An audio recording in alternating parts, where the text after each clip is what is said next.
Doctor ortho Ayurvedic oil and capsule. अब दर्द भी घुटने टेकेगा। अमेरिका का लगातार 8वीं रात ईरान पर हमला। ट्रंप बोले जॉर्डन में 2 सैनिकों की मौत के जवाब में कार्रवाई की। वहीं ईरान का अमेरिका को अल्टीमेटम, अमेरिकी हमले नहीं रुके तो शुरू करेंगे आर पार की जंग। 22 जुलाई को राम मंदिर ट्रस्ट की बड़ी बैठक। अयोध्या में मढ़ी रामदास छावनी में होगी बैठक। चढ़ावा चोरी के एसआईटी रिपोर्ट से लेकर समितियों में बदलाव तक होगी चर्चा। केन बेतवा लिंक परियोजना के विरोध में जल सत्याग्रह करने वाले किसानों को पुलिस ने धरना स्थल से हटाया। केन बेतवा लिंक परियोजना के खिलाफ 21 गांव के किसान कर रहे हैं सत्याग्रह।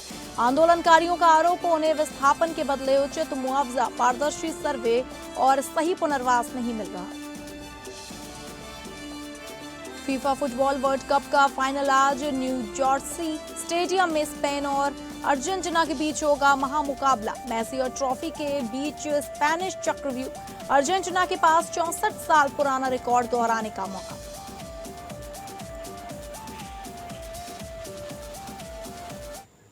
नमस्कार, आप सभी का बहुत बहुत स्वागत है टॉप अपडेट में। मैं हूं आपके साथ शालिनी राणा। शुरुआत करेंगे टॉप अपडेट की। अमेरिका और ईरान के बीच जारी सैन्य तनाव लगातार गहराता जा रहा है और अमेरिका ने लगातार 8वीं रात भी ईरान पर हवाई हमले किए हैं। अमेरिकी के राष्ट्रपति डोनाल्ड ट्रंप ने कहा कि ये कार्रवाई जॉर्डन में 2 अमेरिकी सैनिकों की मौत के जवाब में उनकी मंजूरी से की गई है, जिसके बाद इस संघर्ष में मारे गए अमेरिकी सैनिकों की संख्या 16 हो चुकी है। वहीं ईरान के स्वास्थ्य मंत्रालय का दावा है कि 27 जून से 18 जुलाई के बीच अमेरिकी हमलों में 50 लोगों की मौत और 500 से अधिक लोग घायल हुए हैं। अमेरिकी सेंट्रल कमांड के अनुसार हमलों का निशाना सैन्य ठिकाने, हथियारों के भंडार और लॉजिस्टिक्स सेंटर रहे हैं, ताकि हॉर्मुज़ स्ट्रेट में ईरान की सैन्य क्षमता कमजोर की जा सके। दूसरी ओर ईरान ने अमेरिका को बड़े पैमाने पर जवाबी सैन्य कार्रवाई की चेतावनी दी है। इस बीच डिसैलिनेशन प्लांट और पुलों पर हमलों के बीच दावे सामने आए हैं, जबकि अमेरिकी विदेश मंत्रालय ने दुनिया भर में मौजूद अपने नागरिकों के लिए अतिरिक्त सतर्कता बरतने की एडवाइजरी जारी कर मध्य पूर्व में हालात और बिगड़ने की आशंका जताई है।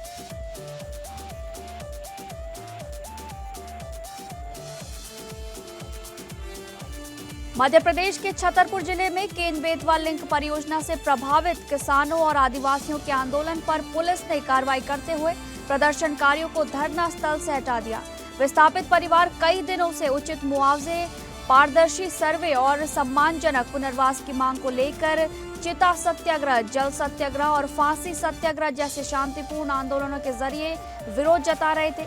आंदोलन का नेतृत्व कर रहे अमित भटनागर पिछले 16 दिनों से अनिश्चितकालीन अनशन पर हैं और प्रदर्शनकारियों का आरोप है कि इस दौरान उनका केवल एक बार औपचारिक चिकित्सीय परीक्षण कराया गया।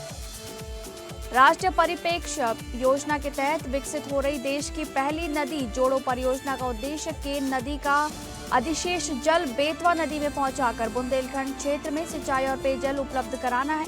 हालांकि प्रभावित परिवारों और पर्यावरण संगठनों का कहना है कि परियोजना से विस्थापन, पुनर्वास और पन्ना बाग अभयारण्य सहित जंगलों एवं वन्य जीवों पर गंभीर असर पड़ेगा, इसलिए वे लगातार इसका विरोध कर रहे हैं।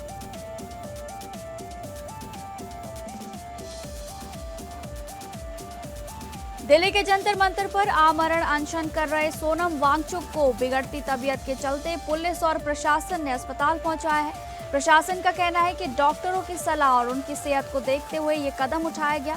इस कार्रवाई के बाद समाजवादी पार्टी के राष्ट्रीय अध्यक्ष अखिलेश यादव ने भाजपा सरकार पर तीखा हमला बोलते हुए इसे बलपूर्वक हटाने की कार्रवाई बताया। उन्होंने सोशल मीडिया पर पोस्ट कर इस कदम को निंदनीय करार दिया और सादे कपड़ों में मौजूद अधिकारियों की पहचान सार्वजनिक करने की मांग की। अखिलेश यादव ने कहा कि सोनम वांगचुक का इलाज न्यायिक निगरानी में कराया जाना चाहिए, क्योंकि उनका जीवन मानवता, पर्यावरण, विज्ञान और युवाओं के लिए बेहद महत्वपूर्ण है। वहीं दिल्ली पुलिस और प्रशासन ने स्पष्ट किया कि पूरी कार्रवाई केवल उनकी जान बचाने और समय पर आवश्यक चिकित्सा सुविधा उपलब्ध कराने के उद्देश्य से की गई है।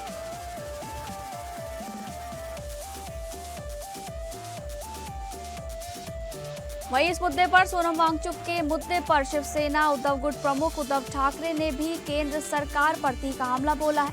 उन्होंने वांगचुक को हटाने की कार्रवाई को बेहद निंदनीय बताते हुए कहा कि भाजपा सरकार को जनता की चिंता नहीं है और उसे प्रशासन चलाना नहीं आता।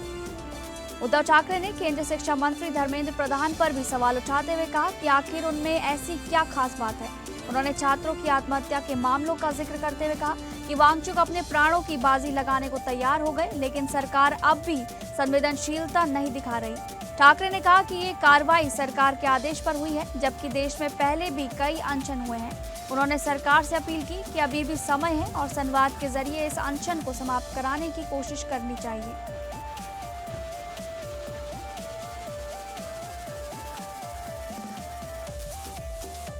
अयोध्या में 22 जुलाई को श्री राम जन्मभूमि तीर्थ क्षेत्र ट्रस्ट की अहम बैठक मणिराम दास छावनी में आयोजित होगी, जिस पर सभी की निगाहें टिकी हुई हैं।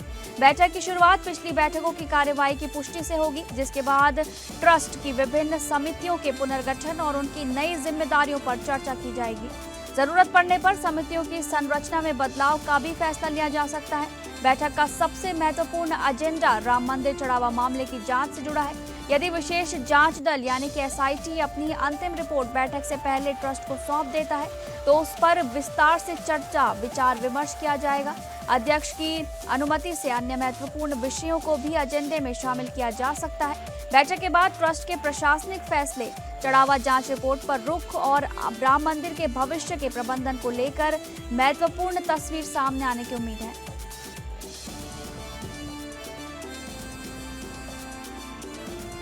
मुख्य चुनाव आयुक्त ज्ञानेश कुमार ने स्पष्ट किया है कि उत्तर प्रदेश विधानसभा चुनाव तय समय पर ही कराए जाएंगे। उन्होंने कहा कि विधानसभा चुनाव एक संवैधानिक प्रक्रिया है, जबकि जनगणना कानूनी प्रक्रिया है, इसलिए संवैधानिक प्रक्रिया को प्राथमिकता दी जाएगी। गौरतलब है कि फरवरी-मार्च 2027 में यूपी विधानसभा चुनाव प्रस्तावित है, जबकि इसी दौरान जनगणना का तीसरा चरण भी निर्धारित है, जिसमें घर घर जाकर लोगों की गणना की जानी है। दोनों प्रक्रियाओं के एक साथ होने की संभावना पर उन्होंने कहा कि जरूरत पड़ने पर जनगणना के कार्यक्रम में आगे पीछे बदलाव किया जा सकता है। मुख्य चुनाव आयुक्त ने ये भी कहा है कि 22 मई 2027 से पहले हर साल में विधानसभा चुनाव संपन्न करा दिए जाएंगे। उनके इस बयान से साफ संकेत मिला है कि चुनाव आयोग समयबद्ध तरीके से चुनाव कराने के लिए पूरी तरह प्रतिबद्ध है।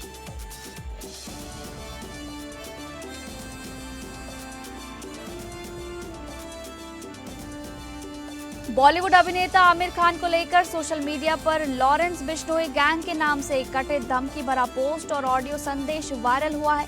इसमें आमिर खान पर लव जिहाद को बढ़ावा देने का आरोप लगाते हुए उन्हें जान से मारने की धमकी दी गई है। मामला सामने आने के बाद मुंबई पुलिस ने जांच शुरू कर दी है और वायरल पोस्ट व ऑडियो की प्रामाणिकता की पड़ताल की जा रही है।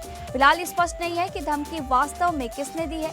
आमिर खान या उनकी टीम की ओर से भी अभी तक कोई आधिकारिक शिकायत दर्ज नहीं कराई गई है और न ही इस मामले पर कोई बयान जारी किया गया है।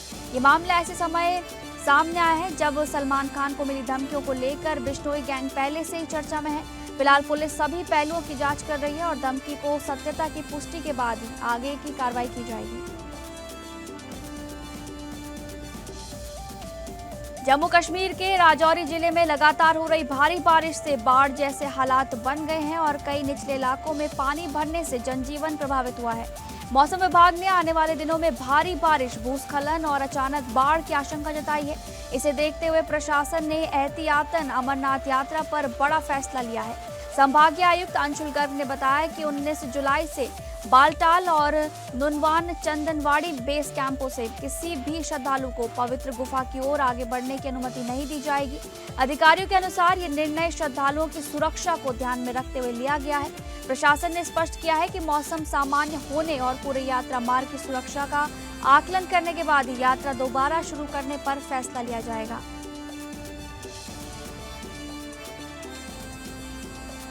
उत्तराखंड के बागेश्वर जिले के राजकीय इंटर कॉलेज भटखोला में प्रभारी प्रधानाचार्य दयानंद टमटा की स्कूल जाते समय धारदार हथियार से हत्या कर दी गई। इस मामले में आरोप विद्यालय से संबंध वरिष्ठ प्रशासनिक अधिकारी नवल किशोर सोराड़ी पर लगा है, जिसका वेतन लंबे समय से रुका होने की बात सामने आई है। बताया जा रहा है कि घटना से एक दिन पहले वेतन को लेकर आयोजित सरकारी कार्यक्रम में आरोपी और खंड शिक्षा अधिकारी के बीच तीखी बहस भी हुई थी। वारदात के बाद शिक्षा विभाग की भूमिका पर भी गंभीर सवाल उठ रहे हैं, क्योंकि तत्काल पुलिस में शिकायत दर्ज न किए जाने को लेकर स्थानीय लोगों में भारी नाराजगी है। लोगों का आरोप है कि विभाग अपने अधिकारियों को बचाने की कोशिश कर रहा है, जबकि पुलिस और शिक्षा विभाग की चुप्पी भी कई सवाल खड़े कर रही है। इस घटना से पूरे क्षेत्र में शोक और आक्रोश का माहौल है और तथा शिक्षक संगठनों और सामाजिक संस्थानों ने निष्पक्ष जांच और दोषियों के खिलाफ कड़ी कार्रवाई की मांग की है।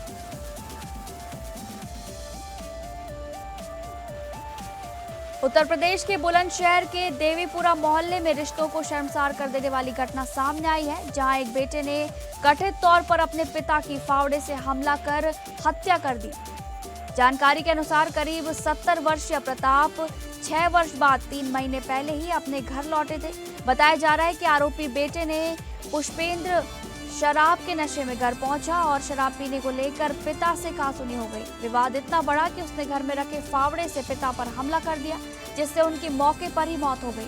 मृतक की बेटी पूजा ने बताया कि वो सुबह पिता से मिलकर ससुराल गई थी और बाद में भाई द्वारा हत्या किए जाने की सूचना मिली। घटना की जानकारी मिलते ही पुलिस मौके पर पहुंची और आरोपी को हिरासत में लेकर हत्या में प्रयुक्त फावड़ा बरामद कर लिया गया। पुलिस ने शव को पोस्टमार्टम के लिए भेज दिया है और पूरे मामले की जांच जारी है।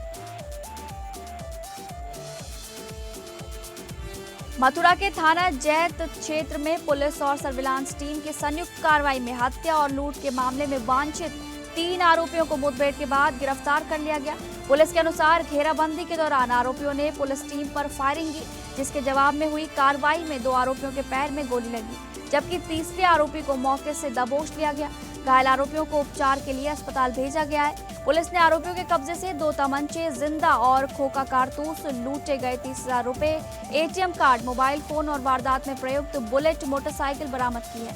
पुलिस का कहना है कि तीनों आरोपी हत्या और लूट के मुकदमे में वांछित थे तथा इनके खिलाफ पहले से कई आपराधिक मामले दर्ज हैं। फिलहाल आरोपियों के आपराधिक इतिहास की जाँच की जा रही है और पुलिस ने मामले में आगे की विधिक कार्रवाई शुरू कर दी है।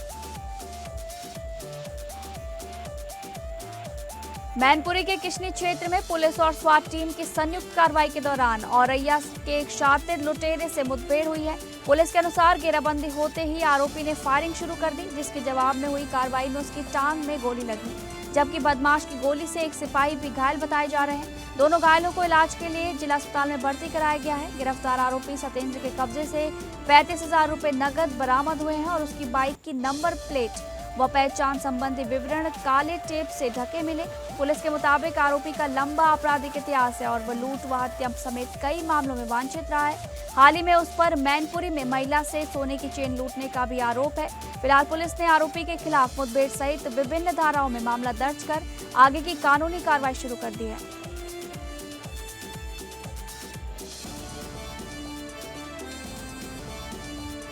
महाराष्ट्र के लातूर में नीट पेपर लीक मामले की जांच के तहत सीबीआई ने एक बार फिर आरसीसी कोचिंग सेंटर पर छापेमारी कर करीब 3 घंटे तक दस्तावेजों की जांच और पूछताछ की। ये कार्रवाई ऐसे समय हुई जब संस्थान में री नीट परीक्षा के शानदार परिणाम का जश्न मनाया जा रहा था। बताया जा रहा है कि पुणे से पहुंची सीबीआई की टीम ने कोचिंग सेंटर से जुड़े कई रिकॉर्ड खंगाले और मामले के विभिन्न पहलुओं की पड़ताल की।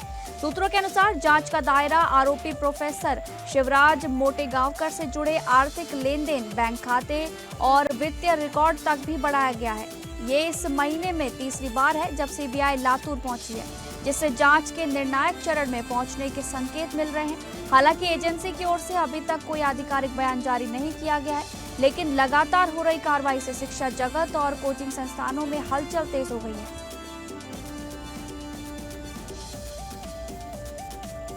उत्तर प्रदेश के कौशाम्बी जिले में पुलिस ने 25,000 रुपए के इनामी आरोपी मोइनुद्दीन उर्फ इरफान को मुठभेड़ के बाद गिरफ्तार कर लिया। पुलिस के अनुसार आरोपी गौकशी के मामले में वांछित था और 14 जुलाई को नींबू के बाग में गौकशी की सूचना के बाद उसके खिलाफ मुकदमा दर्ज किया गया था।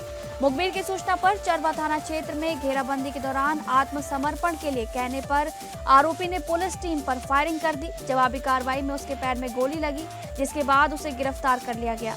आरोपी के कब्जे से 315 बोर का देसी तमंचा, जिंदा और खोखा कारतूस तथा 555 रुपए नकद बरामद किए गए हैं।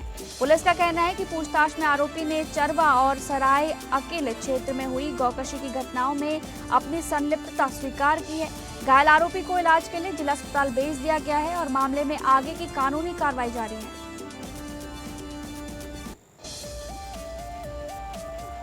उत्तर प्रदेश एसटीएफ ने कानपुर के हरबंश मोहाल क्षेत्र में बड़ी कार्रवाई करते हुए 171 जीवित प्रतिबंधित इंडियन रूफ्ड टर्टल के साथ एक वन्यजीव तस्कर को गिरफ्तार किया है। बरामद कछुए वन्यजीव संरक्षण अधिनियम 1972 के तहत संरक्षित प्रजाति हैं। प्रारंभिक जांच में इस तस्करी नेटवर्क के तार पश्चिम बंगाल, बांग्लादेश और चीन तक जुड़े होने की आशंका सामने आई है। पूछताछ में आरोपी ने बताया कि वो फारुखाबाद और गंगा तटीय इलाकों से कछुए इकट्ठा कर पश्चिम बंगाल भेजता था, जहां से उन्हें अंतर्राष्ट्रीय नेटवर्क के जरिए विदेशों तक पहुंचाया जाता था। अधिकारियों के अनुसार चीन समेत अन्य देशों में इन कछुओं की भारी कीमत मिलती है। एसटीएफ ने सभी 171 कछुओं को वन विभाग को सौंप दिया है और आरोपी के खिलाफ वन्यजीव संरक्षण अधिनियम की संबंधित धाराओं में मुकदमा दर्ज कर लिया गया है। जांच एजेंसियां अब पूरे अंतर्राज्य और अंतर्राष्ट्रीय तस्करी नेटवर्क से जुड़े अन्य आरोपियों की भी तलाश में जुटी है। डोंबिवली के शास्त्री नगर निगम अस्पताल में डॉक्टरों और स्वास्थ्य कर्मियों पर हुए हिंसक हमले के विरोध में इंडियन मेडिकल एसोसिएशन महाराष्ट्र ने 20 जुलाई को राज्य भर में 24 घंटे स्वास्थ्य सेवाएं बंद रखने का ऐलान किया है। ये बंद 20 जुलाई सुबह 6 बजे से 21 जुलाई सुबह 6 बजे तक प्रभावी रहेगा। इस दौरान नियमित ओपीडी, नियोजित सर्जरी और सामान्य चिकित्सा सेवाएं बंद रहेंगी, जबकि इमरजेंसी, आईसीयू, प्रसूति और अन्य जीवन रक्षक सेवाएं पहले की तरह जारी रहेंगी। आईएमए ने इस घटना को पूरे स्वास्थ्य तंत्र पर हमला बताते हुए दोषियों के खिलाफ सख्त कार्रवाई और डॉक्टरों की सुरक्षा सुनिश्चित करने की मांग की है। संगठन का कहना है कि इस आंदोलन में एलोपैथी, आयुर्वेद, होम्योपैथी सहित विभिन्न चिकित्सा पद्धतियों के लिए डॉक्टर, नर्सिंग स्टाफ, पैरामेडिकल कर्मचारी और अन्य स्वास्थ्य संगठन भी शामिल होंगे। आईएमए ने सरकार से डॉक्टरों और स्वास्थ्य कर्मियों की सुरक्षा के लिए प्रभावी कानून और ठोस सुरक्षा व्यवस्था लागू करने की मांग की है।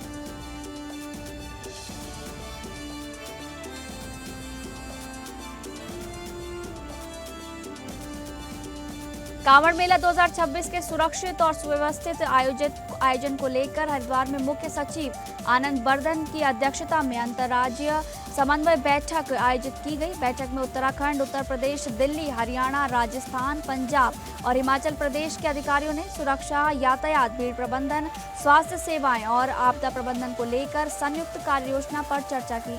मुख्य सचिव ने निर्देश दिए कि कांवड़ यात्रियों की सुरक्षा सर्वोच्च प्राथमिकता रहेगी और सीमाओं पर संयुक्त चेक पोस्ट स्थापित किए जाएंगे। साथ ही सोशल मीडिया पर अफवाहों की निगरानी, यात्रा मार्गों पर पेयजल, चिकित्सा, स्वच्छता और अन्य मूलभूत सुविधाएं सुनिश्चित करने के भी निर्देश दिए गए।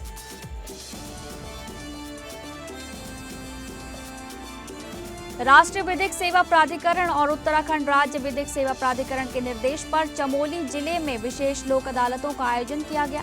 जिला न्यायालय गोपेश्वर और न्यायालय कर्णप्रयाग में आयोजित इन लोक अदालतों में एनआई एक्ट की धारा 138 से संबंधित मामलों का आपसी सुलह और समझौते के आधार पर निस्तारण किया गया।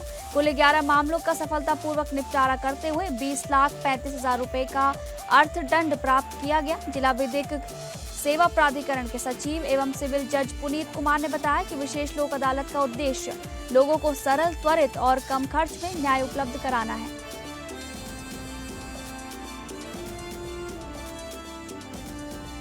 उत्तर प्रदेश के बदायूं जिले में 13 वर्षीय किशोरी से दुष्कर्म के मामले में वांछित आरोपी परवेज को वजीरगंज पुलिस ने मुठभेड़ के बाद गिरफ्तार कर लिया है। पुलिस के अनुसार गिरफ्तारी के दौरान आरोपी ने पुलिस टीम पर फायरिंग की, जिसमें एक आरक्षी के हाथ में गोली लगी।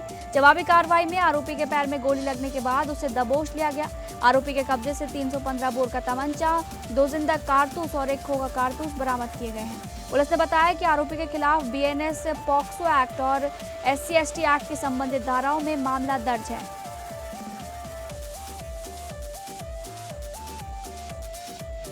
तारक मेहता का उल्टा चश्मा छोड़ने की चर्चाओं के बीच अभिनेता दिलीप जोशी ने अब सभी अफवाहों पर साफ प्रतिक्रिया दी है। शो के 18 साल पूरे होने के मौके पर उन्होंने कहा कि सोशल मीडिया पर व्यूज और लोकप्रियता पाने के लिए कई बार बिना पुष्टि के खबरें चला दी जाती हैं। उन्होंने स्पष्ट किया कि किसी भी खबर को प्रकाशित करने से पहले प्रोडक्शन हाउस या संबंधित व्यक्ति से उसकी पुष्टि जरूर करनी चाहिए। दिलीप जोशी ने स्क्रीन टाइम कम होने और शो छोड़ने की खबरों को भी बेबुनियाद बताया। उन्होंने जिम्मेदार मीडिया संस्थानों से तथ्य जांचने के बाद ही समाचार प्रसारित करने की अपील की। गौरतलब है कि जेठालाल के किरदार ने ही दिलीप जोशी को घर घर के पहचान दिलाई है। वो पिछले 18 वर्षों से इस लोकप्रिय शो का अहम चेहरा बने हुए हैं।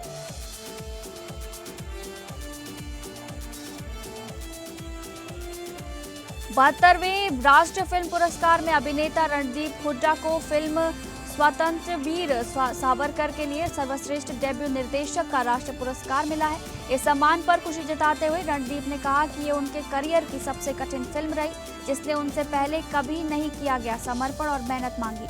उन्होंने बताया कि फिल्म निर्माण के दौरान कई चुनौतियां आई, लेकिन पूरी टीम ने हार नहीं मानी।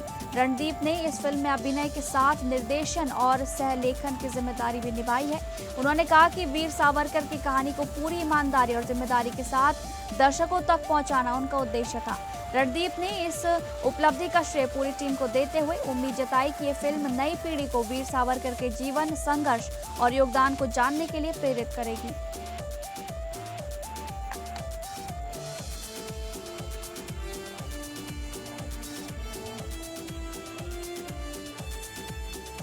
तो फिलहाल टॉप अपडेट में बस इतना ही। नमस्कार।